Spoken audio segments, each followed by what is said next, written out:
कोई धोखे में ना रहे, भाषा देखिए, कोई धोखे में ना रहे कि हम वहां फौजी कार्रवाई करेंगे। कोई फौज गोवा के आसपास नहीं है। अंदर के लोग चाहते हैं कि कोई शोर मचाकर ऐसे हालात पैदा करे कि हम मजबूर हो जाएं फौज भेजने के लिए। हम नहीं भेजेंगे फौज, हम उसको शांति से तय करेंगे। समझ लें सब लोग इस बात को। ये हुंकार 15 अगस्त को गोवा वासियों के एस्पिरेशंस के खिलाफ कांग्रेस के नेता के बयान है। पंडित नेहरू जी ने आगे कहा था, जो लोग वहां जा रहे हैं, लिमेश जी, लोहिया जी समेत सब लोग वहां सत्याग्रह कर रहे थे, आंदोलन कर रहे थे, देश के सत्याग्रही जा रहे थे। हमारे जगन्नाथ राव जोशी कर्नाटक केसरी, उनके नेतृत्व में सत्याग्रह हो रहा था। जो पंडित नेहरू जी ने क्या कहा, जो लोग वहां जा रहे हैं उनको वहां जाना मुबारक हो। देखिए मजाक देखिए, देश के अपनी आजादी के लिए लड़ने वाले मेरे ही देशवासियों के लिए क्या भाषा, कितना अहंकार है। वो लोग वहां जा रहे हैं, उनको वहां जाना मुबारक हो, लेकिन ये भी याद रखें कि अपने को सत्याग्रही कहते हैं तो सत्याग्रह के उसूल, सिद्धांत और रास्ते भी याद रखें। सत्याग्रह की पीछे फौजें नहीं चलती और ना ही फौजों की पुकार होती है। असहाय छोड़ दिया गया मेरे देश के नागरिकों को। ये गोवा के साथ किया। गोवा की जनता कांग्रेस के इस रवैये को कभी भूल नहीं सकती है। आदरणीय सभापति जी, हमें यहां फ्रीडम ऑफ एक्सप्रेशन पर भी बड़े भाषण दिए गए और आए दिन हमको जरा समझाया जाता है। मैं जरा आज एक घटना कहना चाहता हूं और ये घटना भी गोवा के एक सपूत की घटना है। गोवा के एक सम्मानीय, गोवा की धरती के एक बेटे की कथा है। अभिव्यक्ति के संबंध में क्या होता था, कैसे होता था, ये उदाहरण मैं देना चाहता हूं। व्यक्ति स्वतंत्रता की बातें करने वाले लोगों का इतिहास में आज खोल रहा हूं, क्या किया है। लता मंगेशकर जी के निधन से आज पूरा देश दुखी है। देश को बहुत बड़ी खोट है। लेकिन लता मंगेशकर जी का परिवार गोवा का है, लेकिन उनके परिवार के साथ कैसा सलूक किया ये भी देश को जानना चाहिए।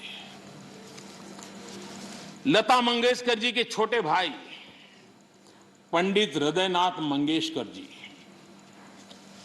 गोवा का गौरवपूर्ण संतान, गोवा की धरती का बेटा,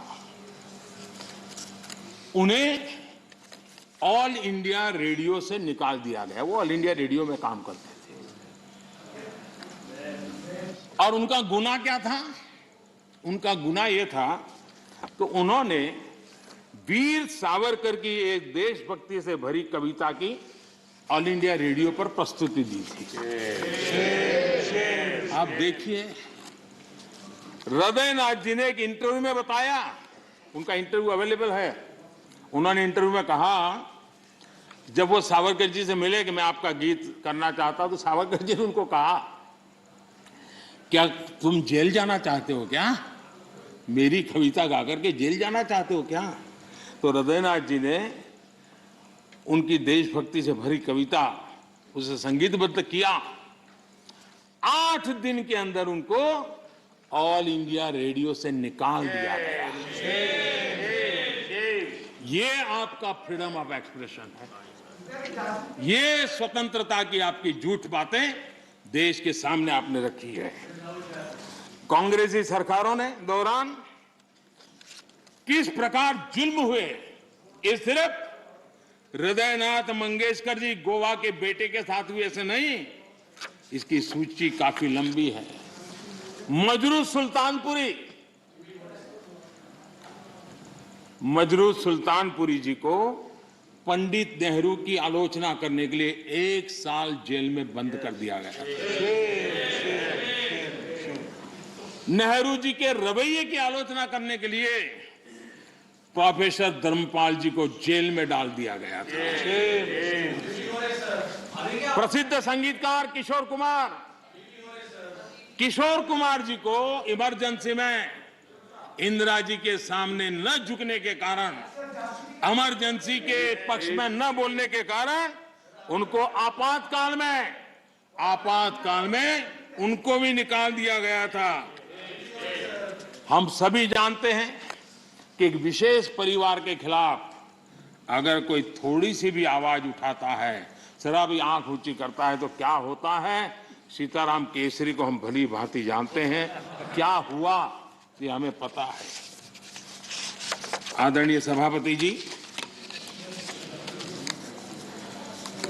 मेरी सदन के सदस्यों से, सभी से प्रार्थना है कि भारत के उज्जवल भविष्य पे भरोसा करें। 130 करोड़ देशवासियों के सामर्थ्य पर हम भरोसा करें।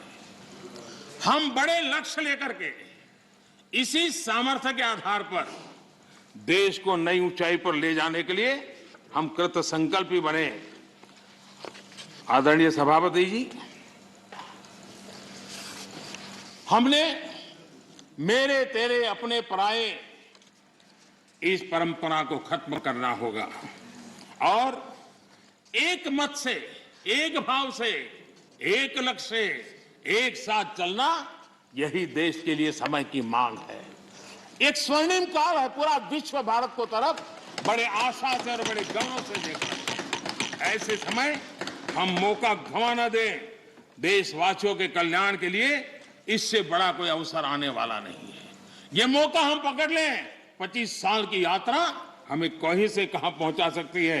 हमारे देश के लिए, हमारी परंपराओं के लिए हम गौरव करें और सभापति जी, हम बड़े विश्वास के साथ मिलकर के चलेंगे।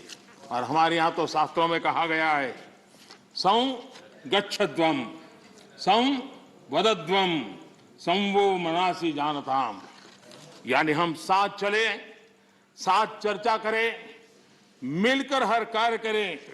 इसी आह्वान के साथ मैं राष्ट्रपति जी के अभिभाषण को अनुमोदन करता हूं, उनका धन्यवाद भी करता हूं और सभी आदरणीय सदस्यों ने जो सहभाग किया, विचार रखे, उनका भी धन्यवाद करता हूं।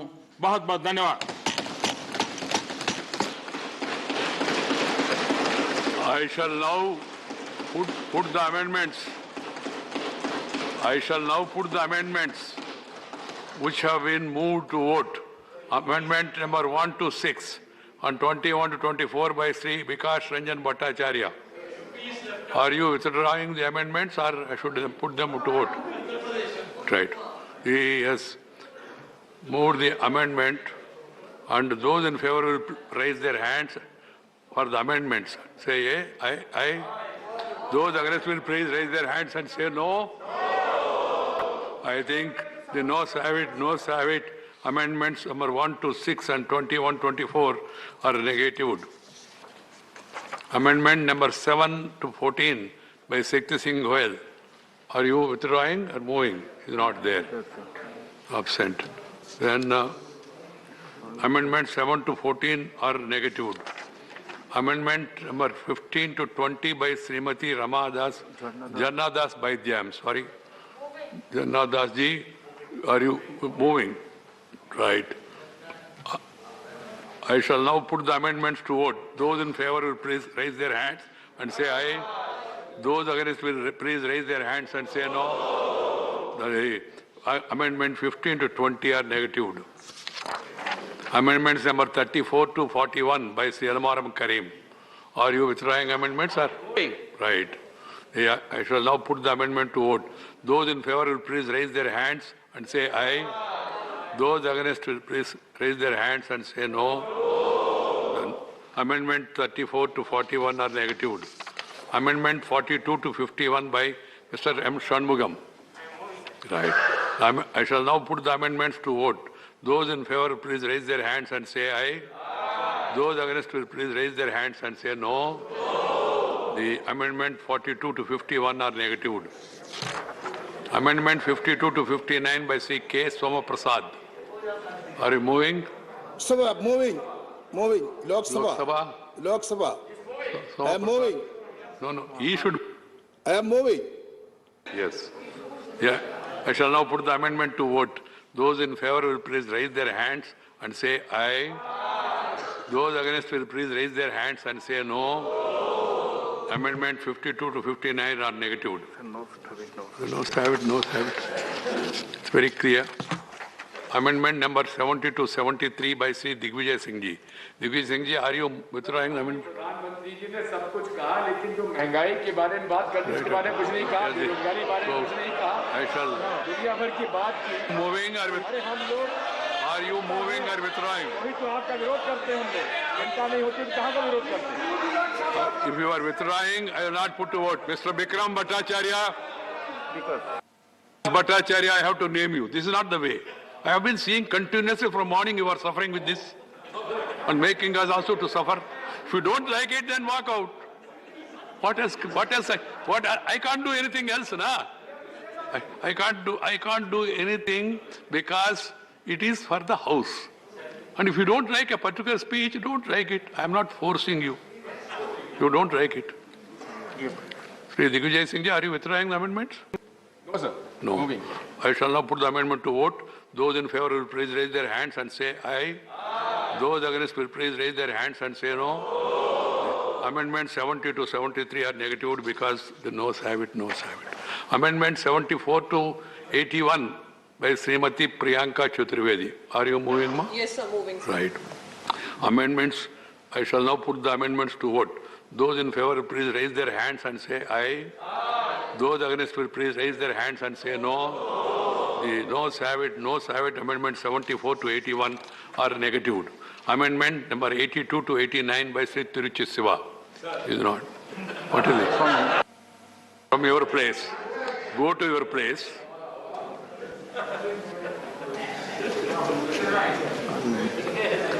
Are you withdrawing amendment? I'm moving, sir. You are moving. I shall now put the amendment to vote. Those in favor will please raise their hands and say aye. Those against will please raise their hands and say no.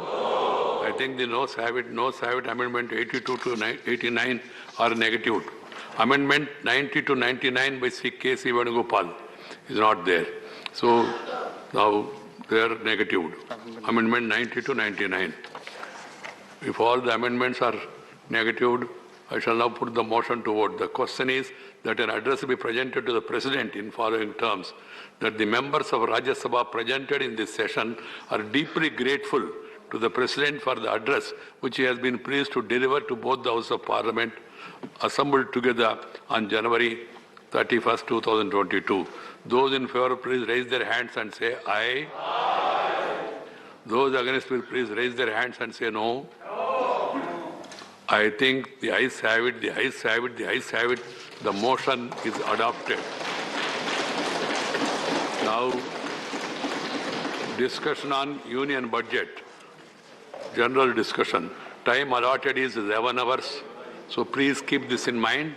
I request everyone to please follow the rules and regulations and then speak accordingly. Now we will start the discussion. Please बैठ जाइए. Please sit down. Sit down. Sri P. Chidambaram ji. Sri P. Chidambaram. You have 25. Chidambaram is there. He is there. Please bring the House to order, sir. Please, whoever is leaving, they should leave quietly. Otherwise, please sit down. Discussion on budget has started. Sri P. Chidambaram ji is going to initiate the discussion. Chairman. Sri Harivansh ji. Harivansh ji. Please, खड़े मत होना.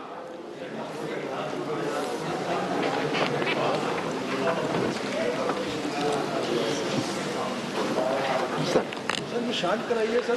Please कृपया अपनी seat पर बैठे. Budget पे discussion हो. माननीय चिदम्बरम जी बोलेंगे. Please sir. Mr. Deputy Chairman, On behalf of the Congress Party, I wish to... Deputy Chairman, sir. Please, I have requested all, please let him continue. Yes, I have requested to all, please. Please let him speak. Mr. Jairam Ramesh, let him speak, please. I wish to speak on the union budget presented by the... Yes, mic is there. Please do not disturb Mr. Ipun Bora. Mic is working. I wish to speak on the budget presented by the Honorable Finance Minister. I'm happy I'm speaking in the Council of the States, otherwise known as the Rajya Sabha under the Constitution. Had the Congress Party not been there, this would still be under the Government of India Act 1919, the Council of the Princes.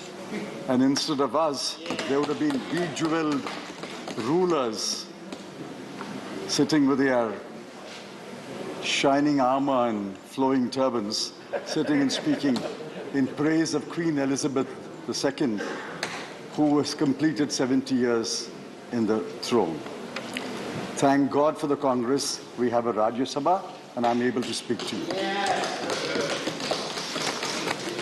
Sir, before we were obliged to walk out, the Prime Minister was speaking eloquently about jobs and employment. I want to humbly submit to him a statistic which he should use in his next speech. As on 31/3/21, there were 8,72,243 vacancies in the central government. 8,72,243 vacancies. And the almighty Government of India recruited 78,264 persons to these vacancies, leaving nearly 8 lakh vacancies vacant as of today. This is a statistic which I am sure the Prime Minister will welcome, and he will use it in his next speech. So there was much I liked about the budget, but since I have decided to speak only for a few minutes, I'll leave it to my friends.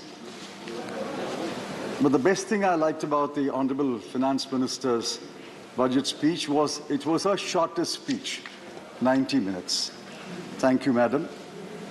And returning the compliment, I will also keep my reply very short. Firstly, sir, you would have seen that disruption is the way for change and innovation.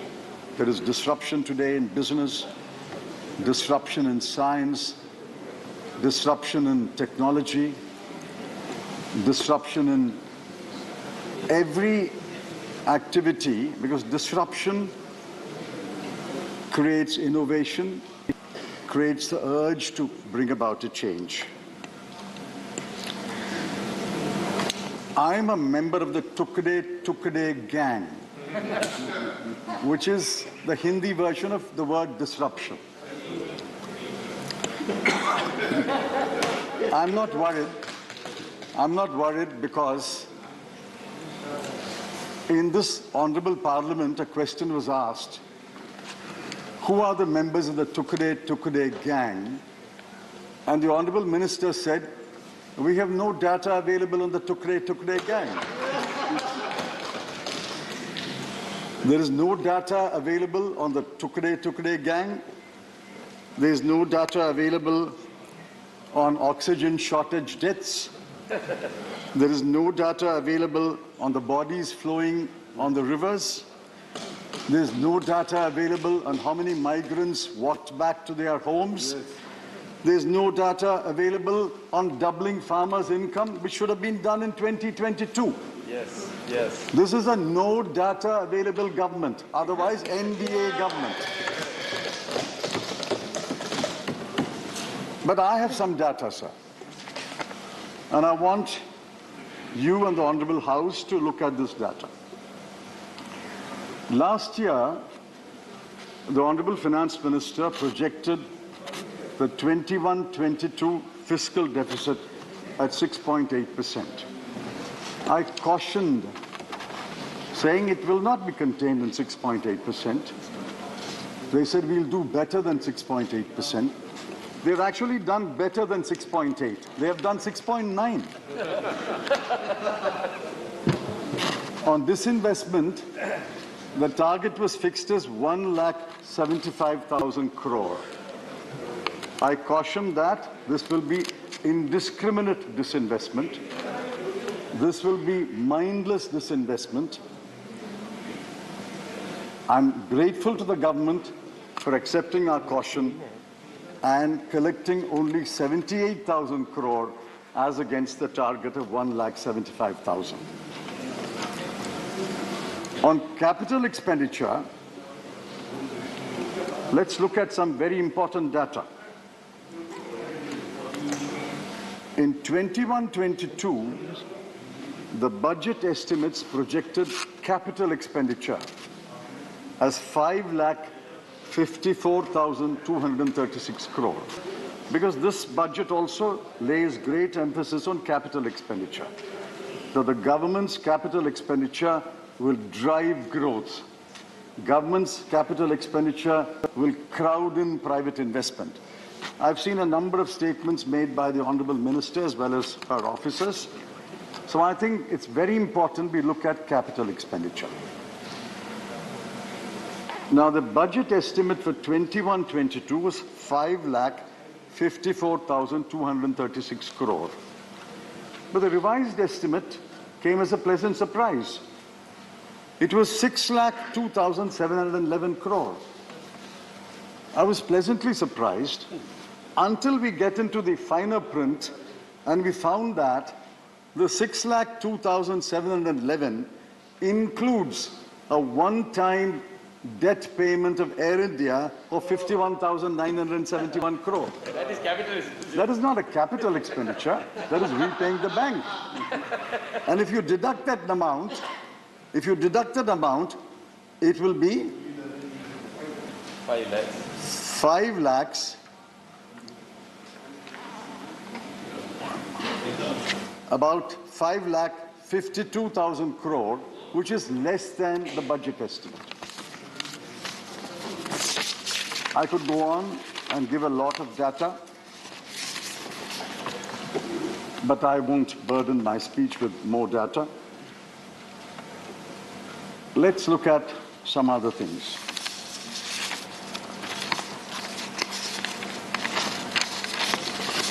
I think the government believes that people have short memories. I'm grateful to my friend, Swaminathan Iyer, who pointed out in a recent article, 2 years ago, government promised to privatize BPCL, Container Corporation of India, and the Shipping Corporation of India. There was no word in this year's budget on what progress they have made. Last year, the Honorable Finance Minister said she will privatize 2 public sector banks and 1 insurance company.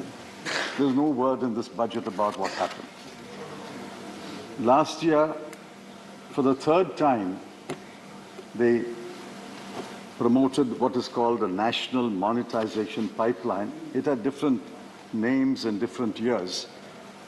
And they said, we will raise 600,000 crore, 6 lakh crore of old infrastructure will be sold over 4 years. 1 year has passed, there's no word on that.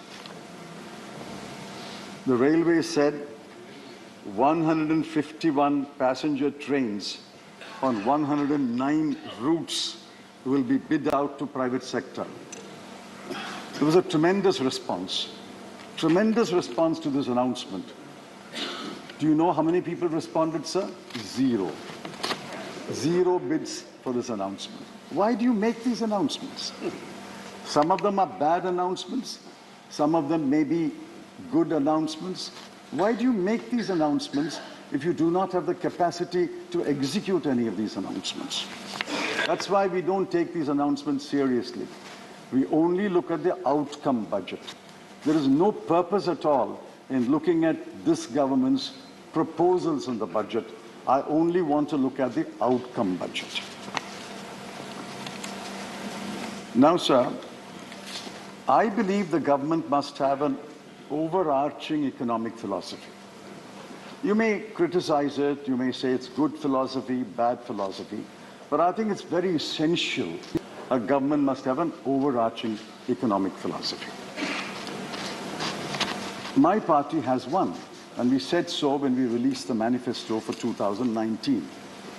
It's based on 3 W's. The first W, work. The second W, welfare. The third W, wealth. We are not against the creation of wealth. Wealth must be created. But work, jobs must be created. Welfare must be promoted. Now let's take jobs. I'm going to leave the others to my friends. Let's take jobs. We have a population of 139 crore people, of which the workforce is 94 crore. But the labor force participation rate, which is defined as a proportion of the total population, is 37.5%, which translates to 52 crore. Of the workforce, only 52 crore have some kind of a job, regular or irregular. The median age of India is 28.43. 50% of Indians are below the age of 28.43 and presumably looking for jobs. The government promised 2 crore jobs a year. They should report to us how many jobs were created. According to the CMI's data on unemployment, which is the only reliable data, because the government does not put out data on unemployment anymore, urban unemployment this morning was 7.9%. Rural unemployment was 6.54%. And the budget speech had one statement about job creation, that through Gati Shakti and infrastructure, 60 lakh jobs will be created in 5 years. So that is about 12 lakh jobs a year. The annual addition to the labor force is 47.5 lakhs. If 47.5 lakh people are coming into the labor force, workforce every year, and you're creating 12 lakh jobs, what will the rest do? What will the rest do? The answer is very simple. They will fry and sell pakoras. Sir, finally, I believe that every budget is contextual. What is the context in which we are?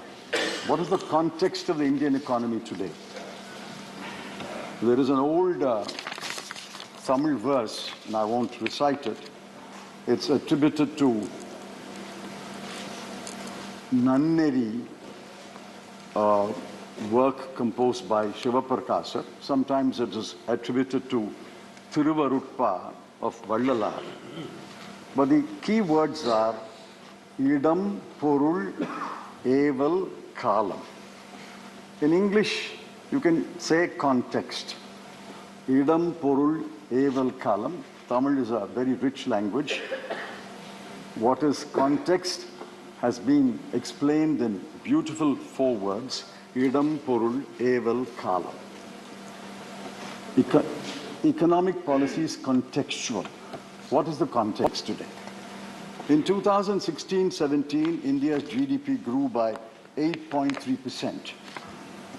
In 2019-20, it's slid down year by year to 3.7%.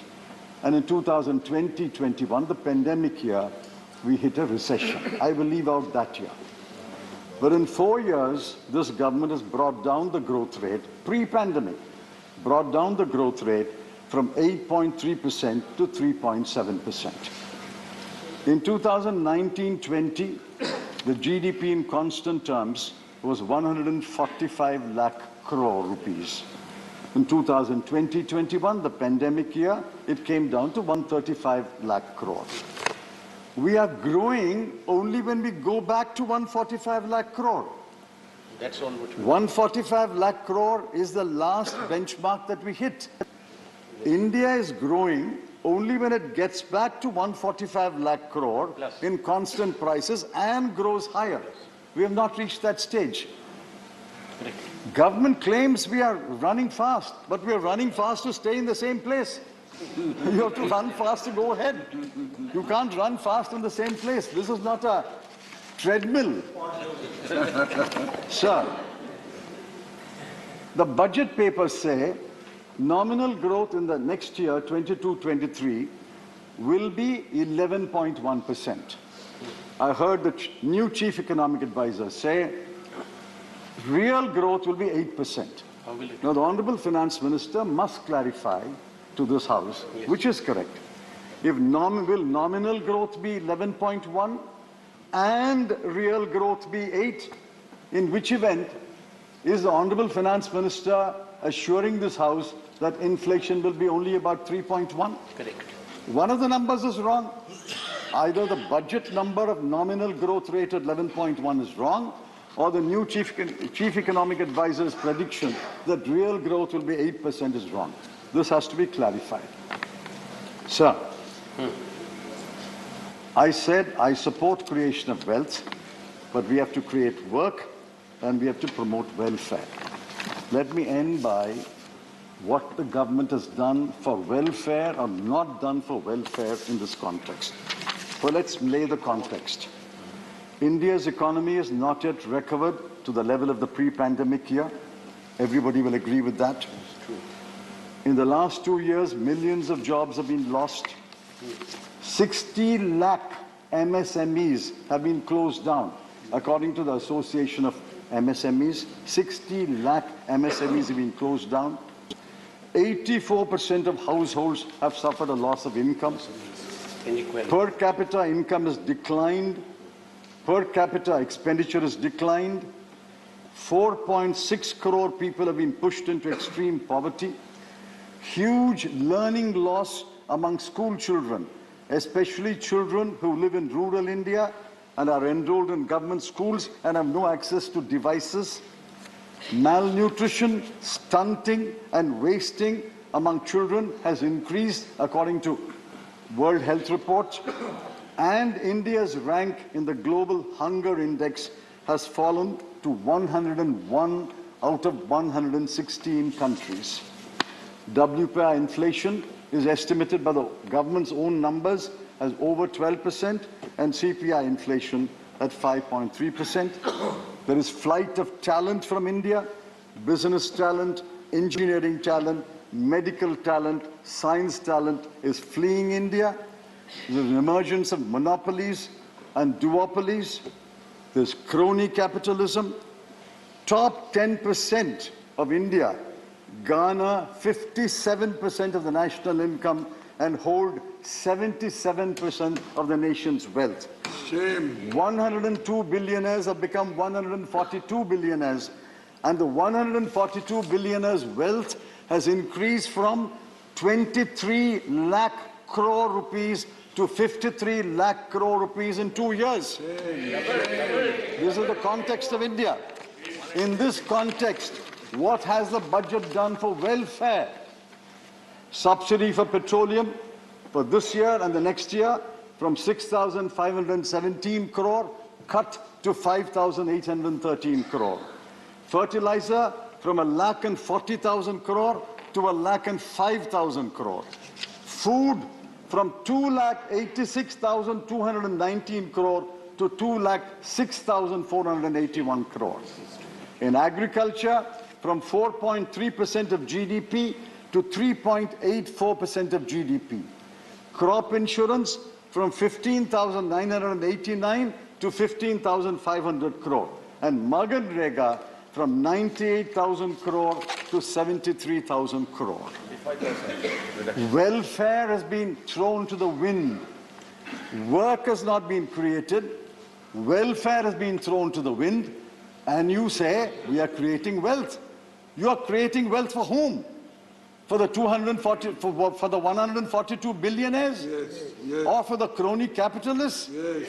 Who are you creating wealth for? If wealth is not shared, what is the point of creating wealth? Yes. Sir, this government has forgotten the poor.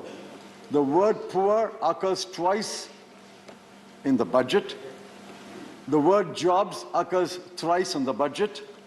One name occurs 6 times, and I compliment the finance minister for being loyal to her prime minister. You have forgotten the poor. Let me end by saying, the poor will not forget you. The poor have long memories. Thank you. Thank you. The next speaker is Arun Singh. धन्यवाद sir. जो केंद्रीय budget 2022-23 जिसके बारे में अभी माननीय सदस्य बोल रहे थे, यह बजट देखे तो समावेशी भी है और इस बजट में आत्मनिर्भर अर्थव्यवस्था की छाप भी है और नए भारत के संकल्प के सिद्धि की ओर अग्रसर भी है। अभी कह रहे थे कि यह आपने जो गरीबों को छोड़ दिया, उनके लिए कुछ नहीं किया। अरे आप पूरा बजट और पूरी मोदी सरकार गांव, गरीब, किसानों के प्रति समर्पित है। सबसे पहले अगर चिंता करती है सरकार, तो कभी गरीब हमारा खुशहाल कैसे हो, उसको मूल सुविधाएं कैसे मिले। इसलिए आज गांव, गरीब, किसान प्रधानमंत्री मोदी जी को अपने मसीहा के रूप में देखता है। वित्त मंत्री जी द्वारा यह पेश किया बजट, इसको हम कह सकते हैं कि युवाओं का भी बजट है, उनकी आशा और आकांक्षाओं को भी पूर्ति करता है। यह रोजगार परक बजट है, अभी हम इसकी डिटेल आपको बताएंगे। यह डेवलपमेंटल ओरिएंटेड बजट है और इसी के साथ वित्तीय स्थिरता को प्रदान करने वाला यह बजट है। यह दूरदर्शी बजट जो देश के प्रधानमंत्री जी के नेतृत्व में निर्मला सीतारमण जी यहाँ रखी है, उसकी हम प्रशंसा करते हैं। माननीय प्रधानमंत्री जी का मैं अभिनंदन करता हूं। जब मैं कहता हूं गांव, गरीब, किसानों को समर्पित है बजट, तो कोविड की वैश्विक महामारी पिछले 100 वर्षों में पूरी दुनिया ने ऐसा नहीं देखा था। यह पूरी सृष्टि के लिए ही तकलीफदायक थी।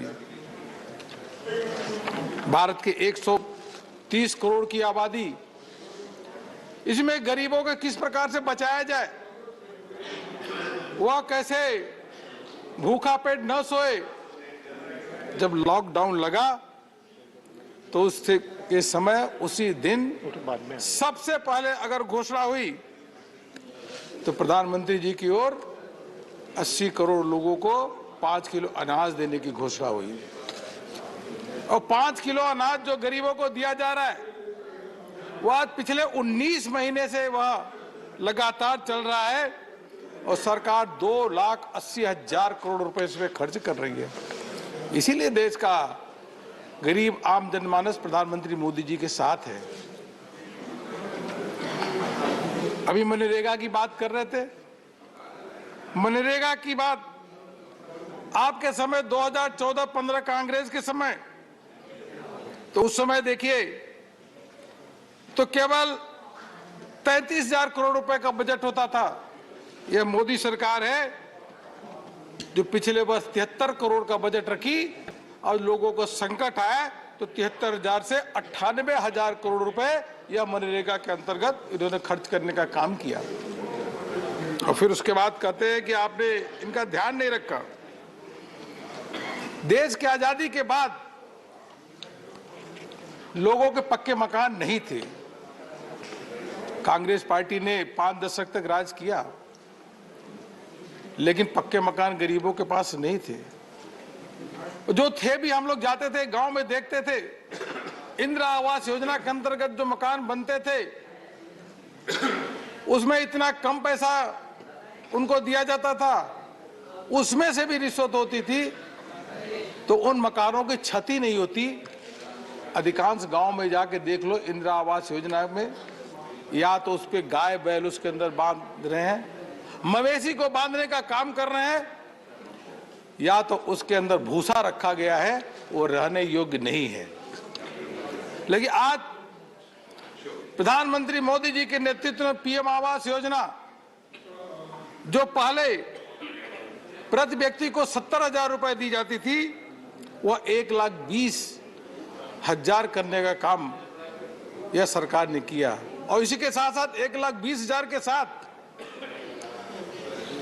जो गैस कनेक्शन है उसके लिए भी राहत, बिजली कनेक्शन के लिए भी अलग से पैसा, यह भी उसमें जोड़ा गया। और उसमें शौचालय बनाया जाता तो उसके लिए भी अलग से राहत दी जाती है। तो कुल मिलाकर लगभग 1.5 लाख रुपए एक व्यक्ति को मिलता है। और एरिया भी बढ़ाया गया, अब 25 स्क्वायर मीटर के एरिया में मकान बन रहे हैं, 2 करोड़ से अधिक मकान बन चुके हैं। मैं इस बजट में जो गरीबों के मकान के लिए प्रधानमंत्री मोदी जी ने 48,000 करोड़ रुपए इस बजट में रखा है, जिसके माध्यम से 80 लाख नए मकान 2022-23 में बने जाएंगे। अगर कोई जाके जमीन पे पूछे तो, हम तो गांव में जा रहे हैं, चुनाव प्रचार में भी देख रहे हैं, गांव के लोगों को जो लखपति बने हैं, अगर वहां से खड़े होकर भाषण दीजिए तो कर मोदी मोदी मोदी। महिलाएं कहती है कि अगर कोई मकान दिया जिसके अंदर हम रह रहे हैं तो प्रधानमंत्री मोदी जी ने दिया। और उसी गांव में जाकर के देखे, यूपीए के समय, कांग्रेस के समय जो मकान बने उसमें जाके भूसा रखा जाता है, जैसा मैंने कहा गाय बैल बांधा जाता है। यह विश्वास प्रधानमंत्री मोदी जी के प्रति लोगों का है। गरीब खुशहाल कैसे रहे, वह स्वस्थ कैसे रहे। देश की आजादी के बाद जिन्होंने 5 दशक से ऊपर राज किया, उन्होंने कभी नहीं सोचा कि लोग को स्वच्छ पीने का पानी मिलना चाहिए। आधी बीमारी जो प्रदूषित पानी होती है उसके कारण ही होती है। बड़े बड़े बजट तो आए, लेकिन उस बजट में स्वच्छ पीने का पानी का प्रोविजन ही नहीं किया गया। अगर किया गया तो 1,000, 2,000, 5,000 रुपए ही किया गया, इतना करोड़ से ऊपर उसमें डाला ही नहीं गया। हम सबको मालूम है कि लोग पीने के पानी के लिए कई जगह हैंड पंप से लेते हैं, वह भी प्रदूषित होता है। तालाब से ले आते हैं, वो भी प्रदूषित होता है।